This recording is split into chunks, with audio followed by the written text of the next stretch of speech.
Noé trouva grâce aux yeux de Dieu parce qu'il était juste et honnête. Noé marchait avec Dieu. Alors Dieu décida de sauver Noé et sa famille de la destruction de la terre. Après 150 jours où la terre fut inondée, Dieu s'est souvenu de Noé, de tous les animaux et de tout le bétail qui était avec lui dans l'arche. Dieu fit passer un vent sur la terre et la pluie s'est arrêtée de tomber.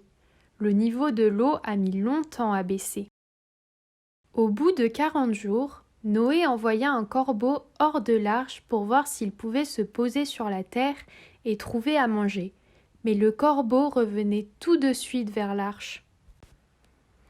Noé lâcha aussi une colombe 7 jours plus tard. Et la colombe n'est revenue que le soir avec une feuille d'olivier dans son bec. Puis Dieu parla à Noé et lui dit de sortir de l'arche avec toute sa famille et tous les animaux.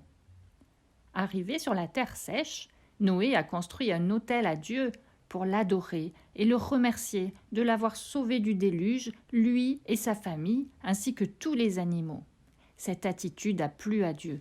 Alors Dieu a décidé qu'il ne détruirait plus jamais l'homme et tout ce qui est vivant comme il l'avait fait pendant ce déluge, parce que, de toute façon, les pensées du cœur de l'homme sont mauvaises dès la jeunesse. Dieu a béni Noé et ses enfants.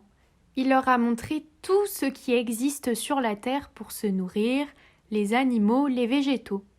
Il leur a dit d'avoir des enfants, de se multiplier et de prendre possession de toute la terre. Puis Dieu dit à Noé qu'il établissait une alliance avec lui. C'est comme un accord ou une entente.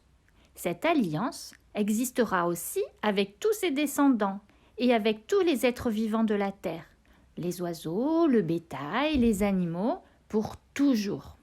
Dieu a fait la promesse de ne plus jamais envoyer de déluge pour détruire la terre, même si les hommes sont méchants. Et le signe de cette alliance et de cette promesse, c'est un arc-en-ciel. Dieu a dit « J'ai placé mon arc dans la nue, et il servira de signe entre moi et la terre. » As-tu déjà observé un arc-en-ciel ? As-tu contemplé sa beauté et ses magnifiques couleurs ? Il est majestueux.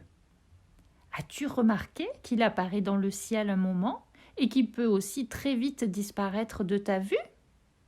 Il nous rappelle que Dieu est là, tout près de nous, même si on ne le voit pas toujours. Cet arc-en-ciel nous assure que Dieu tient toujours ses promesses et qu'il ne ment jamais. Ce qu'il dit, il le fait. Ce qu'il promet, il l'accomplit. Maintenant, tu peux retenir ce verset de Hébreux 6, verset 18. Il est impossible que Dieu mente.